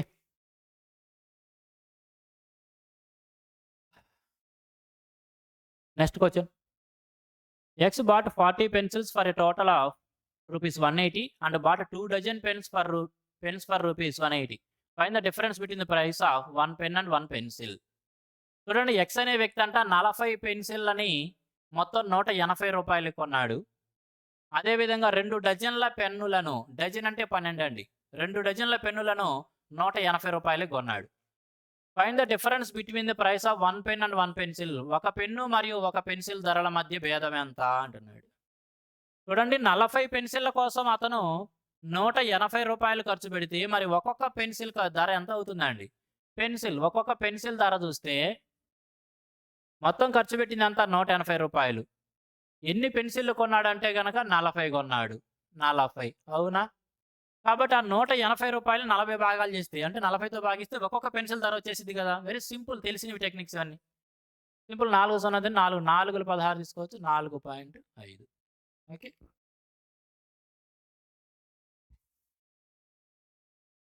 నెక్స్ట్ వన్ చూడండి. పెన్ను యొక్క ధర. మొత్తం 2 డజన్ల పెన్నులు కొన్నాడండి. ఒక్కొక్క డజన్ అంటే ఎంత? 12. డజన్ అంటే 12. మరి పెన్ను ఒక్కొక్క పెన్ను ధర ఎంత చెప్పొచ్చు? ఎంత ఖర్చు పెట్టాడంటే ఇక్కడ కూడా రూ. 180 ఖర్చు పెట్టాడు. ఎన్ని కొన్నాడబ్బాయి అంటే 2 డజన్లు అంటే 24 కొన్నాడు. 24 కొన్నాడు. Okay.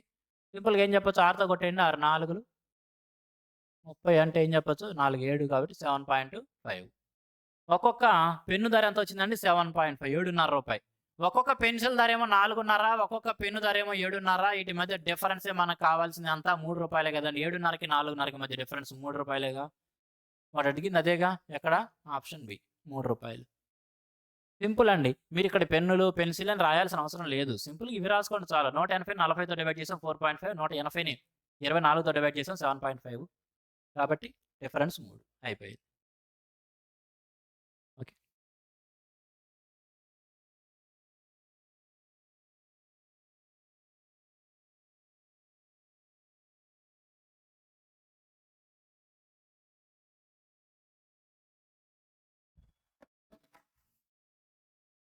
Next question. A shopkeeper allows a discount of 40% on his articles and still makes a profit of 20%. How much cost price does the shopkeeper pay for an article whose market price is 2400? Question చదవండి. ఆ shopkeeper allows discount of 40% on his article. ఒక వ్యక్తి అంట, ఒక దుకాణదారుడు అతని యొక్క వస్తువుల పైన 40% తగ్గింపునిస్తాడు. Discount of 40%. అతని వస్తువుల పైన 40% తగ్గింపునిస్తాడు. Still makes a profit of 20%. 40% తగ్గింపు ఇచ్చి అమ్మినప్పటికీ 20% లాభం పొందుతున్నాడు. How much cost price does the shopkeeper pay for an article whose market price is 2400? 2400 రూపాయలు ప్రకటిత ధరగా కలిగిన వస్తువు కోసం అతను ఎంత చెల్లిస్తున్నాడు అంటున్నాడు. ఆలోచించనండి. 40% తగ్గింపు ఇచ్చి అమ్మినప్పటికీ 20% లాభం పొందుతున్నాడు అంటే అర్థమైంది. 40% తగ్గింపు. తగ్గింపు దేనిపైన లెక్కిస్తాం? డిస్కౌంట్ దేనిపైన లెక్కిస్తాం? Discount is always reckoned on market price. ప్రకటిత ధర మీద లెక్కిస్తాం. కాబట్టి 40% డిస్కౌంట్ ఇచ్చాడు అంటే 60% ఆఫ్ ది మార్కెట్ ప్రైస్‌కి అమ్మినట్లే కదా! 40% డిస్కౌంట్ ఇచ్చాడంటే 60% ఆఫ్ ది మార్కెట్ ప్రైస్‌కి అమ్మినట్టే. మరి ఆ 60% ఆఫ్ ది మార్కెట్ ప్రైస్ దేనికి సమానమైందంటే 20% లాభం పొందుతున్నాడు. లాభం దేని మీద లెక్కిస్తాం? కాస్ట్ ప్రైస్ పైన. 20% లాభం వస్తుందంటే 120% వచ్చినట్టే కదా! 120% ఆఫ్ ది కాస్ట్ ప్రైస్ వచ్చినట్టేగా. ఈ లైన్ రాయగలిగారు కదా! 40% డిస్కౌంట్‌కి ఇస్తున్నామంటే డిస్కౌంట్ మార్కెట్ ప్రైస్ మీద లెక్కిస్తాం కాబట్టి 60% ఆఫ్ ది మార్కెట్ ప్రైస్‌కి ఇస్తున్నాడు. దాని ద్వారా అతను ఏం పొందుతున్నాడు అంటే 20% ప్రాఫిట్ పొందుతున్నాడు. ప్రాఫిట్ కాస్ట్ ప్రైస్ మీద లెక్కిస్తాం కాబట్టి 120% ఆఫ్ ది కాస్ట్ ప్రైస్ వచ్చినట్టు. సింపుల్‌గా ఈ టైప్ పర్సెంటేజ్ కొట్టేయచ్చు. 61లో 62 కొట్టేయచ్చు. కాబట్టి ఇక్కడ చూడండి మార్కెట్ ప్రైస్‌కి కాస్ట్ ప్రైస్‌కి రేషియో ఎలా ఉంది? 2:1. మార్కెట్ ప్రైస్‌కి కాస్ట్ ప్రైస్‌కి రేషియో ఎలా ఉందండి? 2:1. వాడేమన్నాడు చూడండి. 2400 రూపాయలు మార్కెట్ ప్రైస్ ఉన్న దానికోసం అతను ఎంత ఖర్చు పెడుతున్నాడు అని. 2400 రూపాయలు మార్కెట్ ప్రైస్ అంటున్నాడు. వాడి యొక్క కాస్ట్ ప్రైస్ చెప్పమంటున్నాడు మనల్ని. కాస్ట్ ప్రైస్ వాడు ఎంత పెట్టి కొంటున్నాడు అని. మార్కెట్ ప్రైస్ 2 యూనిట్ల వాల్యూ ఎంత ఇచ్చాడు? 2400. మరి కాస్ట్ ప్రైస్ ఏమైతే 2 యూనిట్ల వాల్యూ 2400 అయితే 1 యూనిట్ వాల్యూ దాంట్లో సగమేగా 1200 రూపాయలు. సింపుల్ అయిపోయింది. ఎక్కడ? Option D. Option D. Next question. A dealer allowed a discount of 20% on market price of rupees 72,000 on an article and incurred a loss of 10%. What discount should be allowed on market price so that he gains rupees 440 on the article? చూడండి, ఒక వ్యక్తి 72,000 రూపాయలు market price కలిగిన ఒక వస్తువు పైన 20% discount ఇచ్చి అమ్మడం ద్వారా 10% నష్టాన్ని పొందుతున్నాడు. 440 రూపాయలు లాభం రావాలంటే ఎంత శాతం తగ్గింపు లేదా డిస్కౌంట్ ఇవ్వాలి అనేది క్వశ్చన్. చూడండి, ఇక్కడ 72,000 రూపాయలు మార్కెట్ ప్రైస్ ఉంది. ఓకే. దాంట్లో 20% డిస్కౌంట్ ఇచ్చి అమ్మినప్పుడు 10% లాస్ వస్తుందంట. 440 రూపాయలు లాభం రావాలంటే ఎంత శాతం డిస్కౌంట్ ఇవ్వాలి అంటున్నాడు. ఇక్కడ లాభాన్ని రూపాయలు ఫామ్లో ఇచ్చాడు. ఇన్ టర్మ్స్ ఆఫ్ రూపీస్లో ఇచ్చాడు. 440 రూపాయలు లాభం పొందాలి అంటే ముందు దాని యొక్క కాస్ట్ ప్రైస్ తెలవాలి మనకి. కాస్ట్ ప్రైస్ తెలిస్తే దానికి 440 కూడితే అప్పుడు అది సెల్లింగ్ ప్రైస్ అయ్యింది. అంత లాభం పొందుతున్నట్టు. మరి కాస్ట్ ప్రైస్ ఎలా తీసుకుంటాం? ప్రీవియస్ క్వశ్చన్లో మనం ఎలా అయితే చేసామో సేమ్ అలానే చేయించండి. చూడండి, 20% డిస్కౌంట్ ఇచ్చి అమ్మినప్పుడు 10% నష్టం వస్తుంది. ఈ 72,000 కాసేపు పక్కన పెట్టండి. 20% డిస్కౌంట్ ఇచ్చి అమ్మినప్పుడు 10% నష్టం వస్తుందంటే డిస్కౌంట్ దేని దృష్టిలో క్యాలిక్యులేట్ చేస్తాం? మార్కెట్ ప్రైస్‌లో. 20% డిస్కౌంట్ ఇచ్చావంటే ఎంతకు అమ్మినట్టు? 80% of the market price. 80% of the market ప్రైస్‌కి అమ్మినప్పుడు. అది దేనికి సమానమైంది? 10% నష్టం వస్తుంది. లాసు లేదా ప్రాఫిట్ దేని మీద క్యాలిక్యులేట్ చేస్తాం? కాస్ట్ ప్రైస్‌లో. అంటే 10% నష్టం వచ్చిందంటే 90% ఆఫ్ ది కాస్ట్ ప్రైస్ వచ్చినట్టేగా. 90% ఆఫ్ ది కాస్ట్ ప్రైస్ వచ్చినట్టే. మరి సింపుల్‌గా మార్కెట్ ప్రైస్‌కి, కాస్ట్ ప్రైస్‌కి రేషియో తీసుకున్నాం అనుకోండి. మార్కెట్ ప్రైస్‌కి, కాస్ట్ ప్రైస్‌కి రేషియో తీసుకుంటే ఎలా రాయొచ్చు? 0, 0 క్యాన్సిల్ చేసేస్తావు. 9/8 9:8 అనమాట. ఇప్పుడు చూడండి, మార్కెట్ ప్రైస్ మనకి ఎంత ఇచ్చాడండి? 72,000 ఇచ్చాడు. అంటే 9 యూనిట్ల వాల్యూ 72,000. మరి 8 యూనిట్ల వాల్యూ ఏమైందండి? 9 ఎందులాగా ఎందులో 64. 64,000. కాస్ట్ ప్రైస్ ఎంత? 64,000. లాభం ఎంత రావాలంటున్నాడు? రూ. 440. అంటే సెల్లింగ్ ప్రైస్ ఏమవ్వాలి? ఈ 64,000కి ఈ 440 కూడి అమ్మాలి. అది సెల్లింగ్ ప్రైస్ అయ్యిద్ది. ఎంత డిస్కౌంట్ ఇవ్వాలి అంటున్నాడు. చూడండి, ఇక్కడ మార్కెట్ ప్రైస్‌కి, సెల్లింగ్ ప్రైస్‌కి రేషియో రాసామనుకోండి. మార్కెట్ ప్రైస్ ఎంత ఉందండి? 72,000. మరి సెల్లింగ్ ప్రైస్ ఎంత ఉండాలంటున్నాడు? రూ. 64,000 వస్తువు రూ. 440 లాభం పొందాలంటే 64,440కి అమ్మాలి. ఎంతకు అమ్మాలి? రూ. 64,440కి అమ్మాలి. ఓకే. ఇప్పుడు మరి చూడండి, సింపుల్‌గా ఆ రేషియో తీసుకున్నా సరే ఎంత శాతం డిస్కౌంట్ ఇచ్చాడో చెప్పేయొచ్చు మనం. 0, 0 క్యాన్సిల్ చేసేయండి. 4తో కొట్టేయండి. 4 1800. 4 16 64 1 1. 1800 కాస్త రూ. 1,611కి అమ్మాలి. ఒకసారి ఆప్షన్లు గమనిస్తే మనకు కొద్దిగా దూరంగానే ఉన్నాయి. అంటే 8, 9, 10, 11 ఆ విధంగా ఉన్నాయి. మరి దగ్గరికి ఇరికించాలి. అంటే 9.6, 9.7, 9.8 ఆ విధంగా దగ్గరికి ఇరికించవ్వలేదు. కొద్దిగా ఫీజబిలిటీ ఇచ్చాడు కాబట్టి దాన్ని మనం ఇక్కడ యూజ్ చేసుకున్నాము. ఏం చేయొచ్చు అంటే ఈ 1611ని కాసేపు 1600గానే చూద్దాం. దాన్ని కాసేపు ఎలా చూద్దాం? 1600గా చూద్దాం. అటువంటప్పుడు 209, 208 కొట్టేయొచ్చు. రూ. 9 వస్తువుని రూ. 8కి అమ్ముతున్నాడంటే రూ. 1 డిస్కౌంట్ ఇచ్చినట్టు. డిస్కౌంట్ దేనిపైన క్యాలిక్యులేట్ చేస్తామంటే మార్కెట్ ప్రైస్ పైన. అంటే 1/9. 1/9 అంటే మనందరికీ తెలుసు 11.11%. That is 11%. కానీ చూడండి, ఇక్కడ వాల్యూని మనము ఏం చేసాము? 1611 ఉండాల్సిందని వాల్యూని తగ్గించాం కాబట్టి వాల్యూ మనకి పెద్దదొచ్చింది. కాబట్టి 11% కంటే తక్కువది కావాలి మనకు ఆన్సర్. 11% కంటే ఇమ్మీడియేట్‌గా తక్కువ ఉన్నది మన ఆన్సర్ అయ్యిద్ది. అదంతా ఆప్షన్ సి 10.5%. మరి ఇక్కడ 1611 తీసుకొని క్యాలిక్యులేషన్ దగ్గర ఇబ్బంది పడొద్దండి. ఎప్పుడైతే ఆప్షన్‌లో కొద్దిగా ఫీజబిలిటీ ఇచ్చాడో మనకి అది యూజ్ చేసుకుందాం. 1611ని 1600గా చూసాను. 11% వచ్చింది. 11% కంటే తక్కువది నా వాల్యూ కావాల్సిన ఆన్సరు. 11% కంటే తక్కువలోని దగ్గరలో ఉన్నది ఏంది? 10.5% అదే ఆన్సర్‌గా గుర్తిస్తాం. ఓకే. అక్కడ క్యాలిక్యులేషన్ దగ్గర ఇబ్బంది పడొద్దు. మంచి లెక్కండి ఇది గూడా. Next question. Next question. A man covers a certain distance by scooter at 64 kilometers per hour and he returns to the starting place riding a bicycle at 16 kilometers per hour. Find the average speed for the whole journey. Very simple. చూడండి, ఒక వ్యక్తి అంట కొంత దూరాన్ని 64 kilometre per hour వేగంతో వెళ్ళాడు. మరలా తిరిగి వచ్చేటప్పుడు 16 కిలోమీటర్ పర్ అవర్ వేగంతో వచ్చాడు. మొత్తం జర్నీలో యావరేజ్ స్పీడ్ ఎంత అంటున్నాడు. యావరేజ్ స్పీడ్ చూడండి, ఒకే డిస్టెన్స్ని వెళ్ళేటప్పుడు కొంత వేగంతో వెళ్ళి వచ్చేటప్పుడు మరొక వేగంతో గనక వచ్చినట్లయితే, వెళ్ళేటప్పుడు ఎక్స్ వేగంతో వెళ్ళి వచ్చేటప్పుడు ఒకవేళ వై వేగంతో వచ్చి అదే ప్రయాణం చేసినట్లయితే ఈ మొత్తం ప్రయాణానికి యావరేజ్ స్పీడ్, ఈ మొత్తం ప్రయాణానికి యావరేజ్ స్పీడ్కి మనం ఏం చేస్తూ ఉంటామండి? 2xy/x+y రాస్తూ ఉంటాం కదా. 2xy/x+y తీసుకుంటూ ఉంటాం. వెళ్ళేటప్పుడు స్పీడ్ ఎంత అన్నాడండి? వెళ్ళేటప్పుడు 64 అన్నాడు, వచ్చేటప్పుడు 16 అన్నాడు. అదే చేద్దాం. 2 × 64 2xy కదా, దట్ ఈజ్ ఇంటూ 16/x+y అంటే 64 16 కూడితే సరిపోతుంది. That is 80. ఓకే, 80. 8తో కొట్టేయచ్చు. 8 10లు 864. 8 16 16 16 256/10 అంటే ఏం చెప్పొచ్చు? 25.6. 25.6 ఎక్కడ? Option A. Option A 25.6. Okay, very simple అండి. ఈ మోడల్ క్వశ్చన్స్ ఎక్కువ ఇస్తూ ఉంటాడు average speed. Next one. If 5x minus 2y is to x minus 2y is equal to 9:17, then find the value of 9x/13y. మనకి ఇక్కడ ఒక expression ఇచ్చాడు. దాని యొక్క రేషియో 19:17 అని ఇచ్చాడు. దీనికి ట్రాన్స్లేషన్ అక్కర్లేదండి, ఏమీ లేదు, అందుకే ఇవ్వలేదు. 9x / 13y ఎంత అని అడుగుతున్నాడు.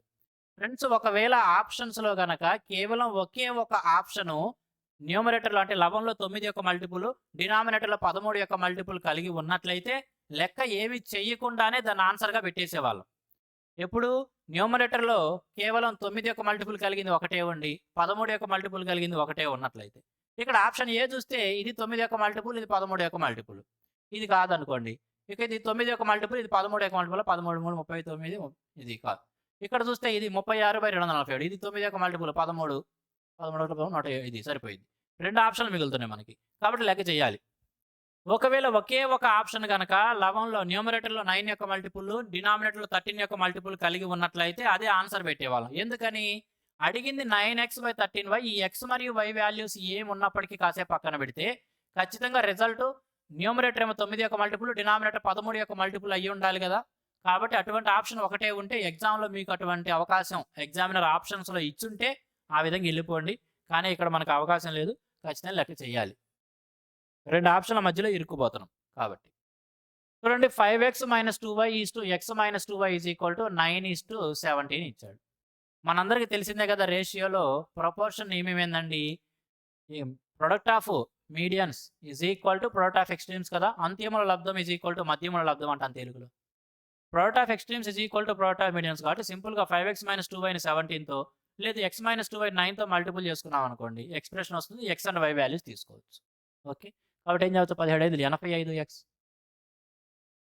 17 రెళ్ళు 34y ఈజ్ ఈక్వల్ టు ఎంత అయింది, 9x - 9 రెళ్ళు 18y అనమాట.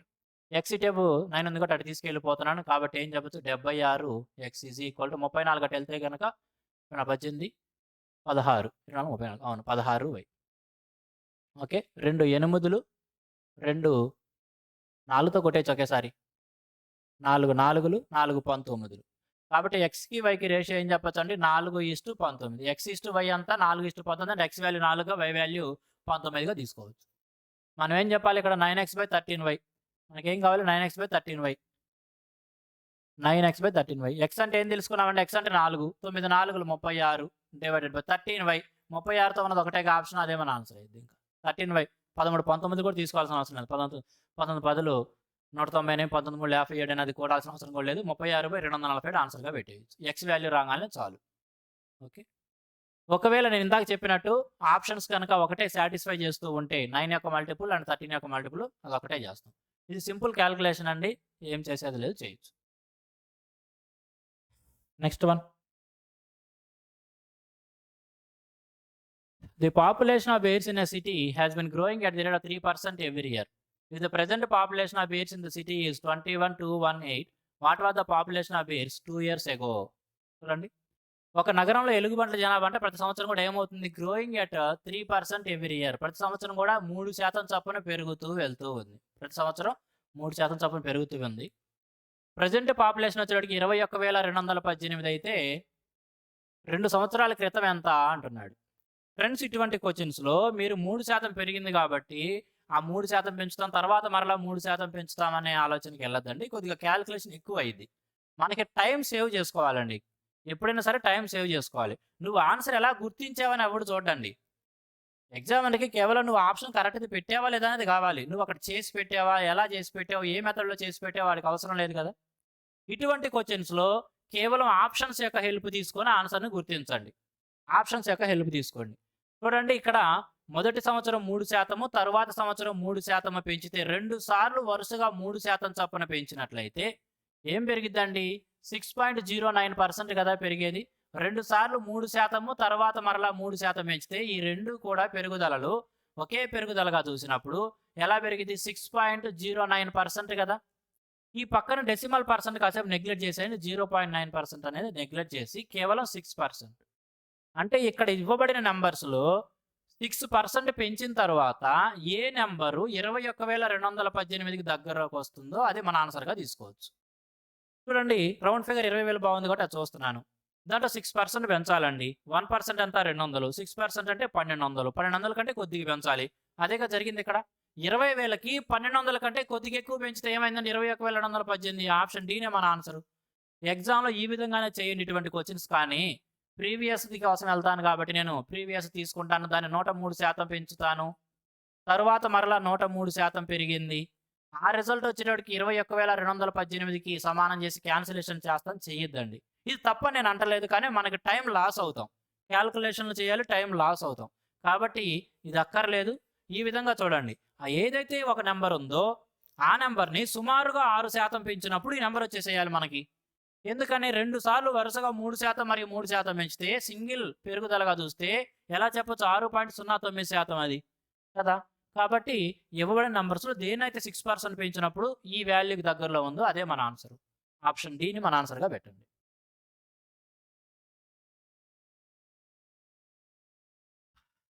నెక్స్ట్ వన్ చూడండి. The diameter of a right circular cylinder is 14 centimeters and height is 2 centimeters. The sum of its curved surface area and the total surface area is. ఒక cylinder ఉందంట అండి. ఒక స్తూపము. దాని యొక్క diameter ఏమో 14 సెంటీమీటర్లు, హైట్ 2 సెంటీమీటర్లు ఉంది. The sum of it's curved surface area and total surface area. దాని యొక్క వక్రతల వైశాల్యం మరియు సంపూర్ణ తల వైశాల్యాల మొత్తం ఎంత అంటున్నాడు. ఆ సిలిండర్ యొక్క వక్రతల వైశాల్యం లేదా కర్వ్డ్ సర్ఫేస్ ఏరియా ఎలా వచ్చిందండి మనకి 2πRh. 2πRh. అదే విధంగా దాని యొక్క టోటల్ సర్ఫేస్ ఏరియా ఎలా వచ్చింది, దాని కర్వ్డ్ సర్ఫేస్ ఏరియా మరియు దాని యొక్క పైన మరియు కింద బేసుల యొక్క ఏరియాస్ కలుపుకోవాలి. అంటే కర్వ్డ్ సర్ఫేస్ ఏరియా మరలా 2πRh కలపాలి. అదే విధంగా పైన కింద సర్కిల్ షేప్‌లో ఉంటుంది కాబట్టి 2 ఏరియాస్ 2πr². ఇది వాడు అడిగింది. వీటన్నిటిలో కూడా 2πr కామన్ తీసేయొచ్చు కదండీ. వీటన్నిటిలో కూడా 2πr కామన్ తీసేస్తే ఏం మిగిలింది ఇక్కడ హెచ్ ప్లస్ 2πr పోతే హెచ్ మిగిలింది ప్లస్ 2πr పోతే ఏం మిగిలింది ఆర్. అవునా? లేదు మనకు గనక టోటల్ సర్ఫేస్ ఏరియాకి 2πr into are plus h అనే ఫార్ములా తెలిస్తే డైరెక్ట్‌గా తెలుసు అనుకోండి. ఒకవేళ మీకు కర్వ్డ్ సర్ఫేస్ ఏరియాకి టోటల్ సర్ఫేస్ ఏరియాకి 2πr into are plus H తీసుకుంటామని డైరెక్ట్‌గా తెలుసు అనుకోండి. అటువంటప్పుడు చూడండి. టోటల్ సర్ఫేస్ ఏరియానేమో 2πr into are plus H తీసుకోవచ్చు. కర్వ్డ్ సర్ఫేస్ ఏరియానేమో 2πRh తీసుకోవచ్చు. ఈ రెండిట్లోనే ఒకేసారి మనం 2πr కామన్ తీస్తాం అనుకో ఆర్ ప్లస్ హెచ్ ఇక్కడ హెచ్. కాబట్టి ఆర్ ప్లస్ 2h తీసుకోవచ్చు. డైరెక్ట్‌గా ఇలా అయినా రాయొచ్చు. ఇప్పుడు వాల్యూ సబ్స్టిట్యూట్ చేయండి. 2 ఇంటూ పై అంటే 22/7 ఇంటూ రేడియస్ ఎంత అండి? రేడియస్ ఎంత? 14 సెంటీమీటర్లు డయామీటర్ ఇచ్చాడు కాబట్టి రేడియస్ ఎంత? 7 into are plus 2h. Radius ఎంత? 7 ప్లస్ 2h. హెచ్ ఎంత ఇచ్చాడు? 2. 2 టైమ్స్ ఆఫ్ హెచ్ అంటే 4. 7 క్యాన్సిల్ చేయొచ్చు. 7 4 11. 11 22. 22 ఎంత? 484. అదే మనకు కావాల్సిన ఆన్సర్. ఎక్కడ ఆప్షన్ సి 484. ఆ ఫార్ములా మాత్రం తెలిసి ఉండాల్సిందేనండి.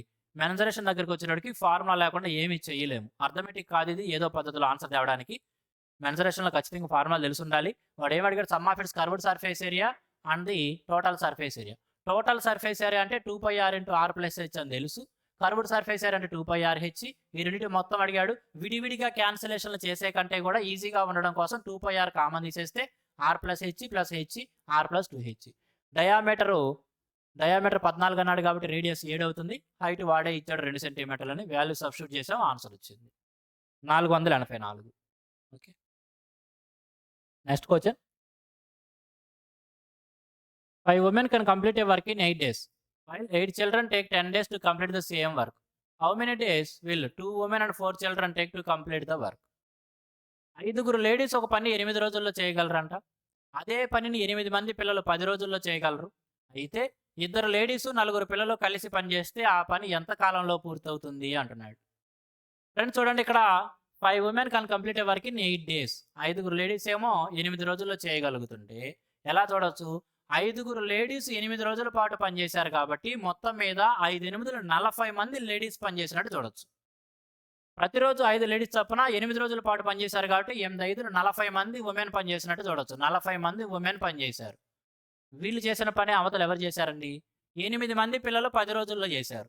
ఒక్కొక్క రోజుకి 8 మంది చొప్పున 10 రోజుల్లో 8 10 80 మంది పిల్లలు పనిచేసినట్టు. కాబట్టి 40 మంది లేడీసు 80 మంది చిల్డ్రన్‌కి సమానంగా తీసుకోవచ్చు. ఎందుకని ఇద్దరు చేసింది ఒకటే వర్క్ కదా!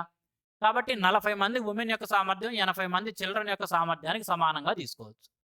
కాబట్టి ఇప్పుడు ఒక ఉమెన్‌కి, చిల్డ్రన్‌కి కెపాసిటీ రేషియో రాస్తే గనక 41 42 కొట్టేసి ఉమెన్‌కి, చిల్డ్రన్‌కి కెపాసిటీ రేషియో ఎలా రాయొచ్చు? 2:1. అంటే ఉమెన్ యొక్క కెపాసిటీ 2 అయితే చిల్డ్రన్ యొక్క కెపాసిటీ 1. ఓకే. తర్వాత చూడండి ఏమంటున్నాడు? అదే పనిని 2 లేడీసు మరియు 4 పిల్లలు కలిస్తే ఎన్ని రోజుల్లో చేయగలరు అంటున్నాడు. అదే పని. మరి ఏ పని? పని తెలవాలి కదా టోటల్ వర్క్. మరి టోటల్ వర్క్ ఎలా తీసుకోవచ్చో చూడండి. 5 లేడీసు 8 రోజుల్లో చేసిందైనా, 8 మంది పిల్లలు 10 రోజుల్లో చేసిందైనా ఒకటే వర్క్ కదా! ఆ రెండిట్లో ఏదో ఒకటి తీసుకున్నా చాలు. 5 లేడీస్ 8 రోజుల పాటు పనిచేశారంటే 40 మంది లేడీస్ కలిస్తే ఒక పని పూర్తయింది. ఒక్కొక్క లేడీ కెపాసిటీ ఎంతన్నాం మనం? 2 అన్నాము. కాబట్టి టోటల్ వర్క్ ఎలా రాయొచ్చండి? టోటల్ వర్క్ ఎలా రాయొచ్చు? 2 కెపాసిటీతో ఎంతమంది లేడీస్ పనిచేశారు? 8 40 మంది పనిచేశారు కాబట్టి ఇది టోటల్ వర్క్ అయింది. 2 × 40 టోటల్ వర్కు. ఇప్పుడు ఆ టోటల్ వర్క్‌ని ఎవరు చేయాలి? 2 లేడీసు, 4 పిల్లలో చేయాలి. ఒక్కొక్క లేడీ సామర్థ్యం ఎంతండి? ఒక్కొక్క లేడీ సామర్థ్యం 2 కాబట్టి 2 లేడీస్ కలిస్తే 2 రెళ్ళు 4 పని చేస్తారు. 4 పని. అదే విధంగా 4 చిల్డ్రన్ చేయాలి. ఒక్కొక్క పిల్లవాడి సామర్థ్యం 1 కాబట్టి 4 పిల్లలు కలిస్తే 4 పని చేయగలరు. కాబట్టి 4. అంటే వీళ్ళిద్దరూ కలిస్తే ఎవరు? 2 లేడీసు, 4 చిల్డ్రన్ కలిస్తే ఎంత పని పూర్తయిద్దండి? 4, 4 8 పని పూర్తయిద్ది. ఇప్పుడు మరి మొత్తం టైం ఎంత పట్టిద్దంటే గనక 8, 8, 5 40 కొట్టేయచ్చు. 5 రెళ్ళు ఎంత? 10. కాబట్టి ఏం చెప్పొచ్చు? 10 డేస్ పట్టిద్ది. ఎక్కడ? Option C. Option C 10 days పట్టిద్ది. సింపుల్‌గా చేసేయొచ్చండి. Okay. Next one.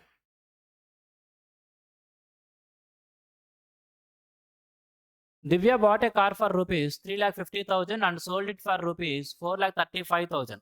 What is her percentage profit? Correct up to 1 decimal place. దివ్య అనే వ్యక్తి అంట ఒక కారుని 3,50,000 రూపాయలకు కొని దాన్ని 4,35,000 రూపాయలకు అమ్మితే ఆమె యొక్క లాభ శాతం ఒక డెసిమల్ ప్లేస్ కరెక్ట్ చేసి చెప్పండి అంటున్నాడు. ఆమె కొన్నది ఎంత అండి? 3,50,000కి అమ్మింది 4,35,000. ఇక్కడ 3 సున్నాలు అక్కడ 3 సున్నాలు నెగ్లెక్ట్ చేసేయండి. ఇక్కడ 3 సున్నాలని, ఇక్కడ 3 సున్నాలని తీసేస్తే 350 కొనిందనుకుందాం. 350 కొనింది. అమ్మింది ఎంతకి? 435కి. 435కి. సింపుల్‌గా 5తో క్యాన్సిల్ చేసేయొచ్చు. 5 ఏళ్ళు 35. 540, 35 అంటే 5 ఏళ్ళు. 70 కొని 87కి అమ్మిందండి. 70 కొని 87కి అమ్మింది కాబట్టి లాభం ఎంత? 17. దేనిపైన? 70 పైన చెప్పాలి. పర్సెంటేజ్ కాబట్టి ఇంటూ 100 పెడతాం తెలిసిందేగా. 0, 0 తీసేసేయి. 7తో కొట్టేసేయి. ఓకే. 7 రెళ్ళు 14. 38 కొట్టి 7 4లు 2.4 24% సంథింగ్ 24%. ఎక్కడ 24.3%. ఇంకా పెరుగుతుంది. డెసిమల్ మనం ఇంకా కంటిన్యూ అవుతుంది. మనం అక్కడ ఆపేసాం. కాబట్టి 24.3%. Okay. Next question. In how much time would 80,000 amount to 1,17,128 at 10% per annum rate of interest compounded yearly. 80,000 రూపాయల అప్పు సంవత్సరానికి 10% కాంపౌండ్ ఇంట్రెస్ట్‌తో 1,17,128గా మారటానికి ఎంత కాలం పడుతుంది? లేదా ఎన్ని సంవత్సరాలు పడుతుంది అనేది క్వెషన్. చూడండి ఇక్కడ 80,000 అప్పు తీసుకున్నాడు. సంవత్సరానికి 10% కాంపౌండ్ ఇంట్రెస్ట్ చెల్లిస్తారంట. 10% కాంపౌండ్ ఇంట్రెస్ట్ చెల్లించడం అంటే అర్థమైందండి. మనకి 10% యొక్క ఫ్రాక్షన్ వాల్యూ ఏం తెలుసు? 1/10 అవునా? 10% యొక్క ఫ్రాక్షన్ వాల్యూ 1/10. అంటే కాంపౌండ్ ఇంట్రెస్ట్ దృష్టిలో చూసినప్పుడు రూ. 10 అప్పు ప్రతి సైకిల్‌కి కూడా ఎలా మారుతుంది? 1 పెరిగి రూ. 10 అప్పు కాస్త ప్రతి సంవత్సరానికి కూడా 11గా మారుతుంది. అక్కడ తీసుకున్న అప్పు ఏదైతే ఉందో 80,000 మరియు ఇవ్వబడిన అమౌంట్ ఏదైతే ఉందో ఈ రెండిటి మధ్య రేషియో కనుక 10:11 లేదా 10:11 యొక్క ఎక్స్‌పోనెన్షియల్ రూపంలో తెచ్చుకోగలిగితే ఎన్ని సంవత్సరాలు అనేది మనం ఈజీగా చెప్పొచ్చు. అదే చేద్దాం చూడండి. తీసుకున్న అప్పు ఎంత అండి? 80,000. ఎలా మారుతుందన్నాడు? 1,17,000 1,17,128గా మారుతుంది. 128గా మారుతుంది. ఇప్పుడు దాన్ని సింప్లిఫై చేసి మనం 10:11 మోడల్‌లో వచ్చేట్టు రాయాలి. ఎలా రాయొచ్చు? ఇక్కడ 8తో క్యాన్సిల్ చేసామనుకోండి. 8 ఒకట్లు 37 8 4 32 51 8 45 32 4 8 ఒకట్లు.